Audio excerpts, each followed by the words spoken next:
Ladies and gentlemen, we're still talking to Fred from Shimenshia Farms in Ghana, and he's been having quite a handful of stuff he's been doing. His farm is a mixed farm. He does chicken, cattle, he does goats, but I've picked a lot more interest in goats, just like any other venture. You've been here and doing goats. What are some of the mistakes that you would not want anybody out there to do when they're venturing into goat farming? Yeah. Because it's very important that before somebody ventures, they need to know that, oh, before I go there, let me do this, let me not do this, just so it doesn't cost them their money. Okay. Yeah, I think the first advice or mistake that you should avoid is to start small. Okay. Don't So you're rush. trying to say we should start big?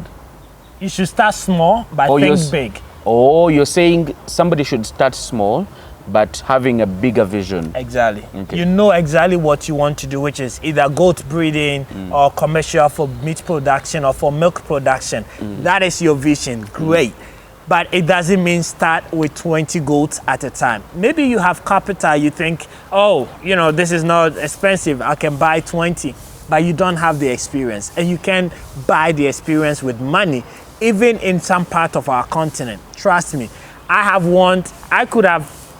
There was a point where I will pay a veterinary officer any money to be able to save a livestock. But he just didn't have the skills, and he didn't have the medication, and he doesn't have the know-how. So your money cannot buy you the experience or the technicalities that you would need to learn in the farming. So if you're not used to goat farming, start small. Like in my case, I even started with the local goats, for about 7 months, just learning, even, when they are pregnant, when they deliver, goat mortality rate is very high. So you need to be able to learn all these things before you actually invest hugely into it. So my first advice or mistake that I will advise you guys to avoid is to start small, learn the process, learn how it works, and then you can go big once you know. I think the second mistake I will talk about is your structure.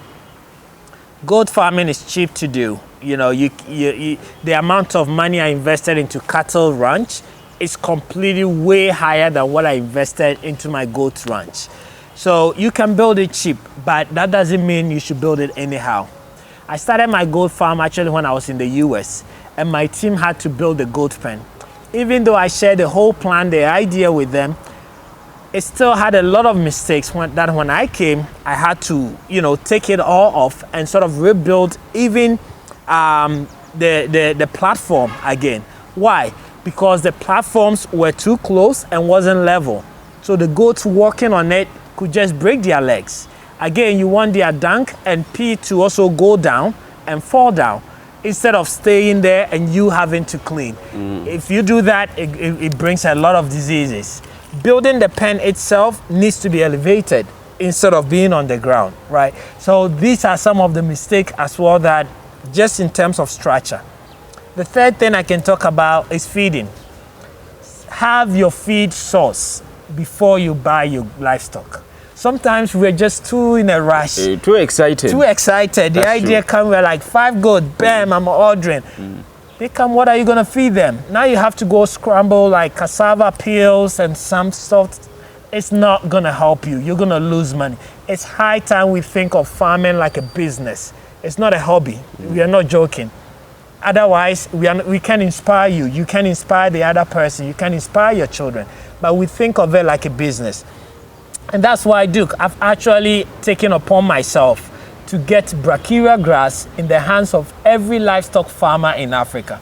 So I traveled to Mexico last year to actually import brachiaria grass. And now in Ghana, most farmers are purchasing brachiaria grass from us and planting it, so that they will be able to feed their livestock. Those times where our livestock were left running on the street and eating in people's farm, it's over. That is not business. It's like having a business in your house. Who is going to buy it, right? How are you going to expand? How are you going to reach your customers? Your goats need to eat good food, nutritious food, to be able to do it. And therefore, if you don't have the food, don't buy the goats. Get your brachiaria grass, get your alfalfa, get your whatever grass, plant them, harvest it. in my case, I actually like to harvest my hay and store it for 1 year in advance. So as the animal come, we're giving them the hay that we've stored. That you stocked last year. Exactly. And then this year you're also stocking. Exactly. So if you go to my farm now, we are stocking. Yesterday they sent me videos of about 65 bales of hay, and we're just stocking during the dry season, right? And then we have that rotation. Once you have your feed source, guys, the sky is your limit. Okay. And you mentioned something that they should start small. By small, how many? It depends on your capacity and your knowledge, right? Are you doing it yourself? Do you have a farm manager? How well do you trust this farm manager? What is your knowledge base? And if you really have no idea about what you're doing, then now make it a hobby. Maybe start with 2, right? And then learn. The learning is difficult. If you buy a boa goat, if you even buy 5 and you lose them, that's a huge capital. So why don't you save that capital and start with 2 and then learn from that? When I even started poultry farm, I started with 200 birds. And then once they got to a certain stage, I said, okay, brooding process, check. Vaccination from 1st week to 4th week, check. And then when I got there, I was like, I want to try this again to make sure that what I did actually is going to work. So I bought another 300 birds and then did that same process. Then I bought 1,000 birds. Then I bought 2,000. Then I went all the way to 6,000, right? And that's how I was able to learn and also check mark all my sort of methodology and process that I was using. And I think that is an experience and a knowledge that you have to learn on the field, especially in our continent where, you don't have a lot of resources and support from the veterinary officers, extension officers. You will have to do a lot of things by yourself. You have to learn how to be a doctor. You learn how to be an animal or livestock nutrition by yourself. You have to learn how to be a carpenter by yourself. All this knowledge, trust me, is not in a book. You will have to then do it and learn it on the field. And that is why, to me, I think starting small gives you the opportunity to learn some of these things before you actually go into commercial farming. Fred has talked about something very interesting, and that's learning to do certain things by yourself. Yeah. One is I found it very cost effective because then some work that I would have perhaps called in a carpenter to do, I find it doing that work myself, so I've saved that money. I'll tell you that when we were starting the Duke's farm, I did not have as much knowledge as I do now. But right now, I make the rabbit cages myself. Oh, wow. Yes, That's I have amazing. learned how to make the cages. So the money that I would have spent paying people to come and do it for me, I am saving that. In fact, as a matter of fact, I am building cages for other people. So you see, it's now like, oh, I actually go out there and make. So it takes somebody that is dedicated, somebody that is committed to actually learn some of these things. I do vaccinate my animals sometimes because, well, I learned how to do it. I know the drugs that are used, except in circumstances that really require a vet. That's when I actually call a vet. But I do take into consideration some of the point that you just mentioned, where farmers need to learn to do these things by themselves. Okay, and just as we wind up, please tell us. You talked about people should stock food before they bring in the goats. What food should somebody stock for the goats particularly?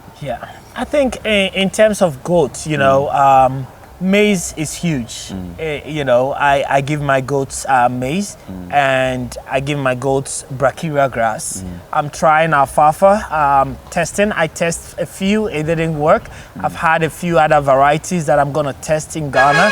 So hopefully that will work, and I will have alfalfa, brachiaria grass, and then I will also have the maize. So if this is the food source that is available to you, then you think about, how do I store this in advance to be able to have in abundance for my livestock? Somebody might not have alfalfa, somebody might not have brachiaria grass. Yours is maybe you're in a community where you do, you process cassava, and therefore you have cassava leftovers, the peels and so on. You ask yourself, what is the process? I've seen people mashing cassava and cassava peels and then drying it making it into like gray, and then storing it. You know, so you have to think about what is available to you and how you can make that long lasting. Okay. Well, we've had quite a handful of information here, ladies and gentlemen. One particularly in how to export or import goats in your respective African countries, but we've also looked at some of the challenges or rather the mistakes that farmers, goat farmers in particular, shouldn't do, or some of the things they should do to avoid those mistakes that could perhaps lead them into losing their hard-earned money. Like we said, or we discussed in the beginning, investing in agriculture has become quite expensive. So any amount of money that somebody is putting in agriculture, we want that money to go into the best use possible. Thank you so much, Fred, for giving us an opportunity. Fred, he has a YouTube channel called Farming in Africa. And he is the CEO, team leader at Shemeshia Farms, found in Ghana. I told you we shall traverse this country, we shall traverse this nation, the continent, and the world at large to bring you inspiring stories. So today we got stories from Ghana. Ladies and gentlemen, it's a goodbye from us. See you. Bye-bye.